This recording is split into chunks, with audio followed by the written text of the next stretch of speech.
반갑습니다.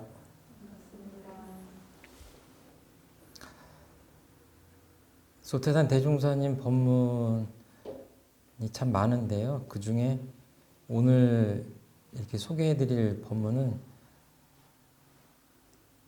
정말 이래서 그 원불교가 생활불교고 또 같은 불교에 기반을 했지만 예전에 우리가 알던 불교하고 이래서 좀 다르구나 하는 것들을 아실 수 있는 그런 법문이고, 또 뭐랄까요, 이렇게 멀리만 있었던 그 불교의 교리가 내 생활로 들어와서 인간관계하고 가정에서 직장에서 어떻게 이거를 활용해야 될까 하는데 아주 좋은 그 힌트가 될 만한 그런 깨달음을 주는 대단히 중요한 원불교 사상을 아주 드라마틱하게 이렇게 표현이 되어 있고 이해할 수 있는 그런 법문이라고 생각을 합니다. 한번 천천히 읽어보겠습니다. 대종사 복례정사에 계실 때에 하루는 어떤 노인 부부가 지나가다 말하기를 자기들의 자부가 성질이 불순하여 불효가 막심하므로 실상사 부처님께 불공이나 올려볼까 하고 가는 중이라고 하는지라 대종사 들으시고 말씀하시기를 그대들이 어찌 등상불에게는 불공할 줄을 알면서 산부처에게는 불공할 줄을 모르는가. 그 부부 여쭙기를 산부처가 어디 계시나이까. 대종사 말씀하시기를 그대들의 집에 있는 자부가 곧 산부처이니 그대들에게 효도하고 불효할 직접 권능이 그 사람에게 있는 연고라. 거기에 먼저 공을 들여보며 어떠하겠는가. 그들이 다시 여쭙기를 어떻게 공을 들이오리까. 대종사 말씀하시기를 그대들이 불공할 비용으로 자부의 뜻에 맞을 물건도 사다 주며 자부를 오직 부처님 공경하듯 위해 주어 보라. 그리하면 그대들의 정성을 따라 불공한 효과가 나타나리라. 그들이 집에 돌아가 그대로 하였더니 과연 몇 달 안에 효부가 되는지라. 그들이 다시 와서 무수히 감사를 올리거늘 대종사 옆에 있는 제자들에게 말씀하시기를 이것이 곧 죄복을 직접 당처에 비는 실지불공이니라. 실지불공이라고 하는 것이 이제 열쇠말이죠. 근데 앞에 그 설명을 실례가 쭉 나오면서 재밌게 이렇게 소개가 되어 있습니다. 처음부터 한번 쭉 좀 보겠습니다. 소태산 대종사님이 그 전남 영광에서 구도하시고, 뭐 방언공사도 하시고, 간척 사업이죠. 이제 그런 것들을 하시고, 굉장히 심신간에 많이 지치시고, 그러면서 이제 이 세상을 위해서, 좀 체계적인 가르침을 준비를 해야 되겠다 해서, 이 부안 변산 쪽에 오셨던 그때인 것 같습니다. 그러니까 이제 서양 서기로 따지자면 뭐 제 생각에는 1920년대 전반 정도 되지 않았을까 싶어요. 그쯤 얘기다. 그러니까 이것도 뭐 거의 100년 전 얘기다 이렇게 보시면 됩니다. 이 상황을 요약하자면 이제 그 실상사 근처에 복례정사라는 곳에 계신데 그 앞으로 노인 부부가 지나가는 것을 보면서 어떻게 하다가 이제 말문이 터져가지고 이야기를 하는 거죠. 어떻게 보자면 수심이 아주 가득하고 걱정이 많은 모습으로 아주 무거운 발걸음을 옮기고 있지 않았을까 싶어요. 그러니까 대종사님 무슨 일이 혹시 있냐 이러고 하시지 않았을까 하는 그렇게 뭐 상상력을 발휘하자면 그런 상황인 것 같아요. 그랬더니 아니나 다를까 자부라고 하는 것은 이제 며느리란 얘기죠. 며느리가 아주 불효가 막심하다. 그리고 성질도 불순하다고 하는 게 뭐예요? 이렇게 좀 이렇게 순한 게 아니라 뭐 좀 거칠고 그런 얘기죠. 불순하여. 그래서 실상사 부처님께 불공이나 올려볼까 하고 가는 중이라고 하는 거예요. 그러니까 대종사님이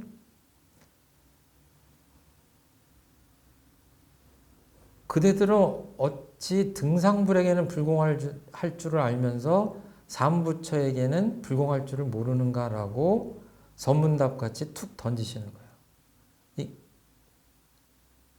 여기서 굉장히 큰 그 반전이 일어납니다. 실상사 부처님한테 이렇게 며느리로 인해서 지금 굉장히 불행한 상태죠. 그 상황을 좀 바꿔보려고 지금 그러는데 대종사님이 번지수가 틀린 것 같다라고 이의제기를 하시는 거예요. 브레이크를 잡는 겁니다. 그리고 거기에 대해서 새로운 깨달음을 이렇게 전해주려고 하시는 그런 장면이에요.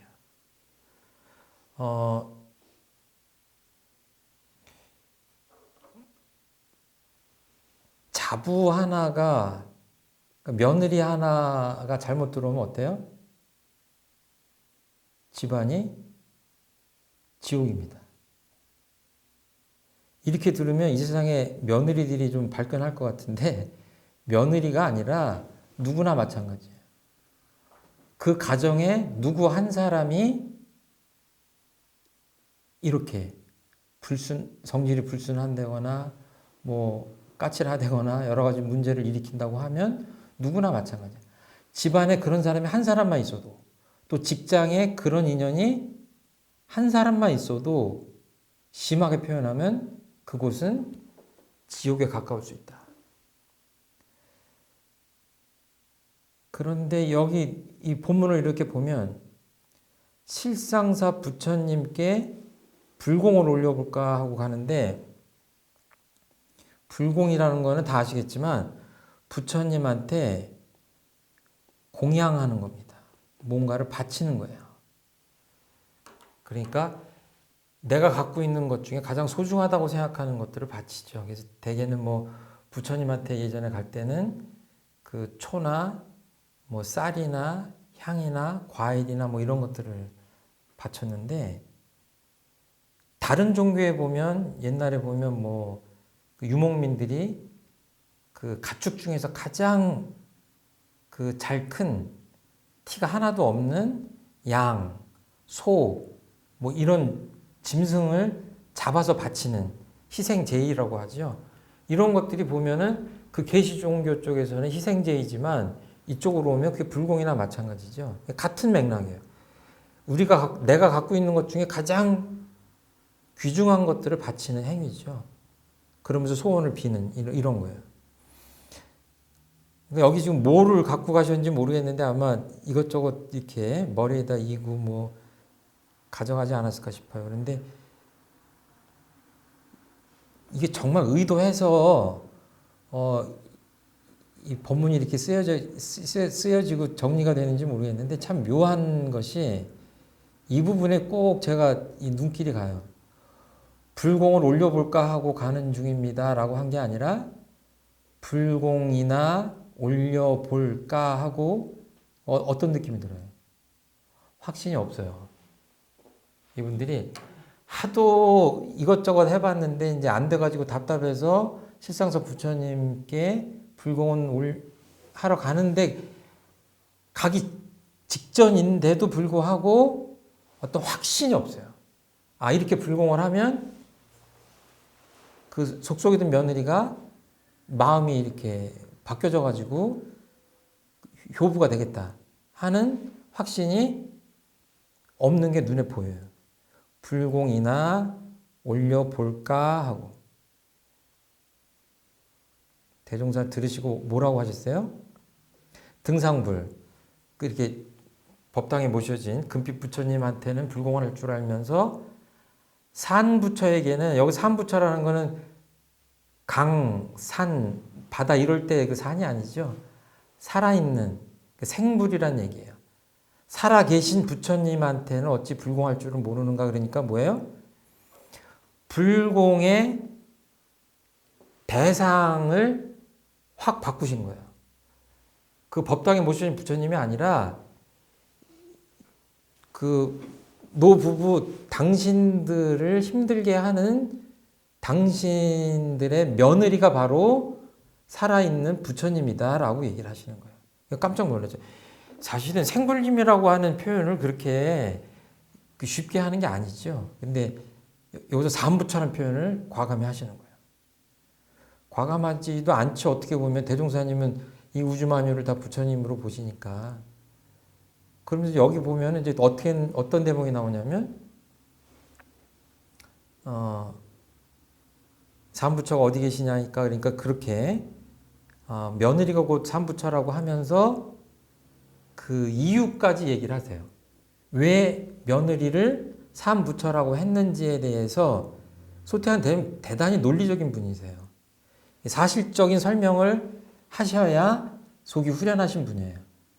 여기 보면 그대들에게 불공에 대한 확신도 없이 실상사 부처 등상불에게 불공을 하려고 하는 그 노부부에게 얘기하는 거예요. 당신들에게 효도하고 불효할 직접 권능이 누구한테 있다? 며느리한테 있다. 그 며느리가 아침마다 늦게 일어나서 10년, 20년 동안 찬밥을 드리면 찬밥을 먹을 수밖에 없잖아요. 그렇죠? 직접 해서 드시든지. 예를 들자면 직접적으로 이 노부부의 행복과 불행을 좌우하는 직접적인 어떤 힘이, 능력이 며느리한테 있다. 며느리한테만 있는 건 아니죠. 그래서 우주 만유가 전체가 다 부처님이라고 하는 거는 우리를 둘러싼 모든 존재가 나에게 죄주고 복주는 권능이 있다라고 하는 걸 앞에서도 말씀드렸잖아요. 저번 시간에 말씀드렸는데, 그런데도 불구하고 가까이 있는 사람들이 더, 표현이 이상하지만 더 부처님이죠. 왜 그래요? 직접적 권능이 더 있는 거예요. 저 지구 반대편에 있는 아르헨티나에 있는 어떤 분도 부처님이시지만 내가 늘 얼굴 맞대고 사는 가족들, 친지들, 직장 동료들, 며느리, 시아버지, 시어머니가 더 부처님이신 거죠. 예. 거기다가 먼저 공을 들여봐. 이제 이게 나중에 나오겠지만 거기에만 불공을 드리라는 말씀이 아니에요. 거기에 먼저. 불공 거기 먼저 하라는 얘기예요. 그러니까 나중에도 나오지만 이게 지금 실지불공에 대한 이야기를 하는데, 불공에는 실지불공도 있지만 이제 진리불공도 있다라고 하는 게 다음 시간에 할 대목이 나오는데, 이 두 가지거든요. 이 보이지 않는 진리를 향해서 불공하는, 기도하고 이렇게 하는 그 진리불공이 있는가 하면, 이 실지불공은 그냥 직접 당쳐야 하는 거예요. 그러니까 뭐예요? 며느리가 내 속을 썩이기 때문에 그 며느리한테 공을 들이는 거예요, 지금. 그러니까 직장 동료가, 어떤 사람이, 홍길동이라는 직장 동료가 늘 나한테 불친절하게 하고 말을 하더라도 그냥 속을 뒤집어 놓고 그런다 그러면 거기다가 먼저 원인 파악해서 거기다가 먼저 불공을 할 필요가 있는 거죠. 근데 또 어떻게 얘기가 진정이 되냐면, 거기까지 이제 이해가 되는지 모르지만 그 다음으로 넘어가요. 그럼 어떻게 불공을 하냐? 요즘 말로 하면 노하우예요. 앞에 것도 정말 그게 굉장한, 며느리를 보고 지금 속속에서 지금 굉장히 속이 상한데, 그 사람을 산 부처님이라고 하니까 참 그것도 받아들이기 힘든데, 거기다가 또 불공을 하라고 그러니까 어때요? 그럼 도대체 어떻게 해야 되냐라고 묻는 거예요. 근데 이 노부부님들도 참 고마운 것 같아요. 이런 질문을 차근차근 하셨으니까 이 법문이 이렇게 전해져 오는 게 아닌가 싶어요. 그러니까 그대들이 불공할 비용으로, 그러니까 뭐예요? 뭐 쌀도 사고 양초도 사고 향도 사고 과일도 사고 그렇게 실상사 부처님한테 갖다 바칠 그럴 비용으로 당신 집에 있는 며느리 뜻에 맞을 물건도 사다 주며, 아주 간단하게 했습니다, 지금. 첫 번째, 그 자부의 뜻에 맞을 물건도 사다 주는 거예요. 그 다음에 뭐예요? 그 며느리를 오직 부처님 공경하듯 유해 주어 보라. 이 두 가지예요. 서비스를 해야 되는데 부처님한테 불공을 해야 되는데 두 가지죠. 물건을 사다 주는데 어떤 물건을 사다 주라고 그랬죠? 예. 그 상대방이 원하는, 그래야 좋아할 거 아니에요. 근데 이제 저도 나이가 먹었지만 나이 먹은 사람들은 그 잘 못하는 경우가 있어요. 왜? 내가 살아보니까 이게 좋더라 그러고 내 취향대로 사다 주잖아요. 이게 건강에 좋다. 그게 아니라 며느리 뜻에 맞을. 그리고 사실은 이게 굉장히 중요한 거예요. 부처님 공경하듯 유해줘야 된다. 사실은 이게 핵심이죠. 그러니까 얘는 죽어도 며느리다라고 보면 불공은 아닌 거예요. 부처님으로 봐야 돼요. 그렇게 들으면 이제 너무 힘드니까 부처님 공경하듯 유해 주어 보라. 이건 마인드의 문제입니다. 그러니까 만약에 내 마인드가 그냥 상대방이 나한테 불효를 하니까 나한테 잘 못하니까 내가 그 불편함을 면해 보려고 어떤 방편이나 방법적인 면으로만 생각해서 뭐 물건을 사다 주고 한다 그러면 될 수도 있지만 안 될 확률이 더 많아요. 왜? 우리는 며느리, 시부모, 또 아내, 남편, 뭐 직장 동료 이런 사이로 만났을 뿐이지만 우리 마음 안에 불성이라는 것이 있어요. 마음이라는 게 있기 때문에 알아요. 저 사람이 저 편하자고 나한테 지금 사탕을 사다 주는구나. 그렇게 되면 뇌물이에요. 이 불공이 아니라. 정말 나를 위해주는 마음이구나 하면 사실은 물건 같은 거 사다 주지 않아도 풀릴 수 있어요. 근데 또 여기 많은 그 가르침이 들어있어요. 그 효과는 또 어떠냐? 효과까지 나와요. 불공의 대상을 다시 정하라고 하고 불공의 방법도 얘기를 하셨고 그 결과, 불공의 효과에 대해서도 얘기를 하세요. 불공의 효과에 대해서 어떻게? 정성을 따라. 지극정성으로 하면 효과가 나올 것이고 그러지 않으면 그러지 않은 만큼 나올 것이고 이것도 인과의 이치죠. 인과의 이치입니다. 인과의 이치예요. 자, 그들이 집에 돌아가 어떻게 했어요? 그대로 했어요. 이것도 참 예사롭지 않은 표현이에요. 소태산 대종사님이라고 하는 젊은, 그때는 종교 지도자도 아니잖아요. 어떻게 보면 겉으로 보기엔 뭐 그냥 젊은인데 노 부부가 그 젊은 분의 이야기를 그대로 받아들이고 해본 거예요. 그렇게 했어요. 그대로. 앞에서 이렇게 하라고 한 대로. 근데 그 효과가 언제 나타났어요? 몇 달 안에 나타났어요. 이게 늦은 거예요? 빠른 거예요? 제가 보기엔 대단히 빠르다고 생각하시는 게 맞다. 처음에 속속이는 며느리는요, 죽을 때까지 속속일 확률이 많아요. 여러분이나 저도 그렇잖아요. 그 변화를 보면 변화 잘 안 됩니다. 근데 정말 단시간 내에 엄청나게 놀라운 변화가 일어난 거예요.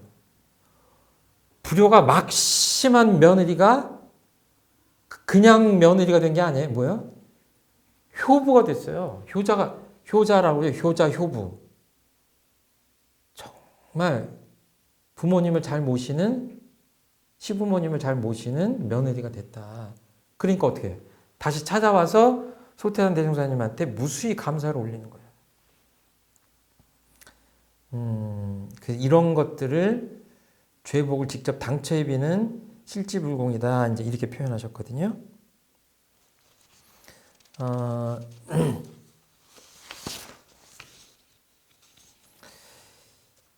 재밌는 표현이 제가 이 사전을 보니까요. 뭐 시댁 이런 표현 쓰죠. 요즘 사람들 뭐라 그래요? 시월드라고 그러죠. 예.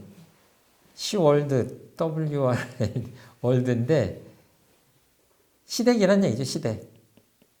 시댁이란 이야기인데 이 시자가 생각이 잘 안 나가지고 찾아봤어요. 그랬더니 잠깐만요. 좀 지우고 합시다.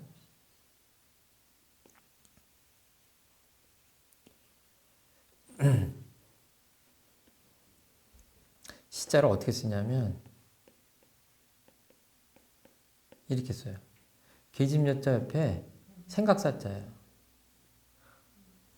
이게 좀 맞는지 틀리는지 모르지만 어떤 생각이 들었냐면 이게 남존여비의 사회가 아니라 여존남비의 세상 같으면 아마 요 남자 옆에 사자가 붙었을 수도 있겠어요. 근데 지금 그동안 시댁 그러면 대체 뭐예요? 며느리가 들어가서 살기 때문에 며느리가 고통스러운 거예요. 근데 보면 아무튼 무슨 생각이 하나 끼인 것 같아요. 생각이 많은 거예요.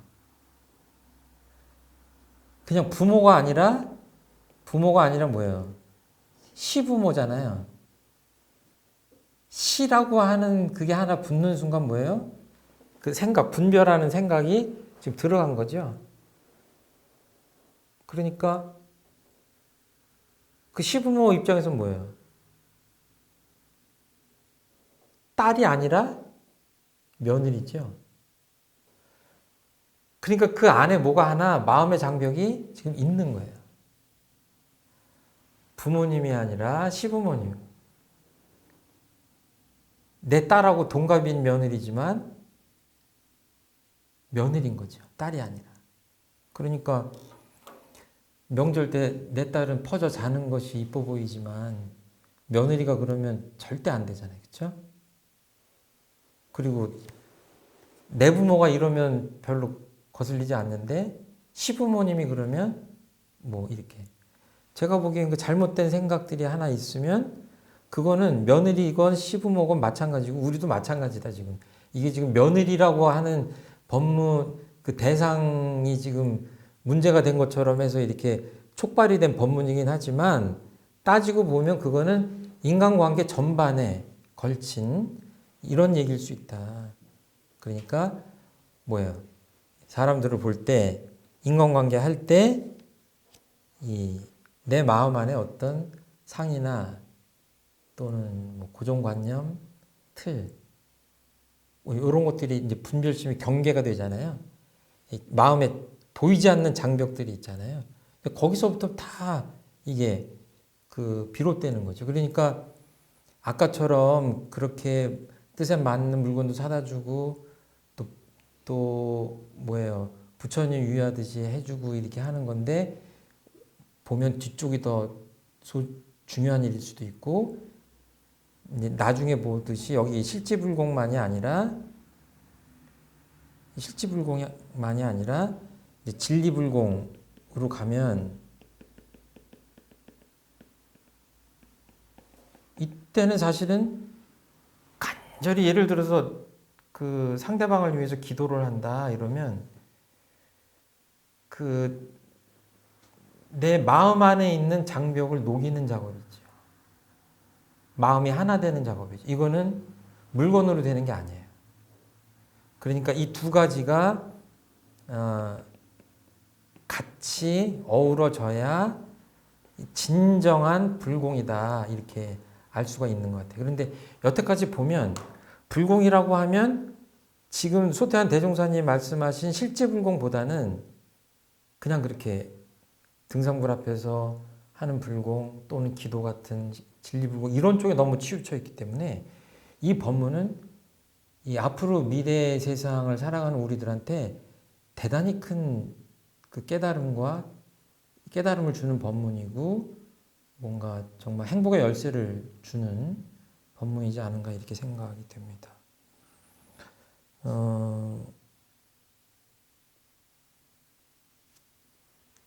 중간에 보면 기억이 나시는지 모르겠는데 방금 전에 말씀드렸는데 몇 달 안에 효부로 변했어요.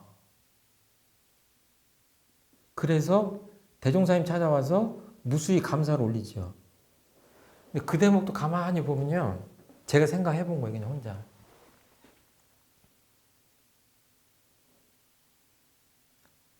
며느리가 변한 겁니까? 며느리가 변했어요, 지금? 며느리가 변하긴 변했는데, 며느리가 변하게 한 건 누구예요? 노부부예요. 저도 이거를 머릿속으로 알긴 아는데 힘들어요. 주변에 내 마음에 안 맞는 사람이 있다 그러면 그 사람들을 변화시키려고 하잖아요. 근데 되기도 하고 안 되기도 하잖아요. 잘못하면 뭐예요? 더 나빠져요. 왜? 이제 변화를 시키려고 또 압력을 가하기 때문에 더 틀어져요. 근데 가만히 보면, 논리적으로 보면, 인과 이치로 보면 며느리가 변하기 전에 뭐예요? 노부부가 변한 거예요.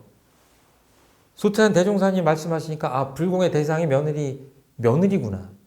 그리고 또 불공을 그렇게 하는 게 아니구나. 그리고 마음가짐을 또 내가 이렇게 해야 되겠구나. 부처님 유의하듯이. 이 노부부가 변한 거예요.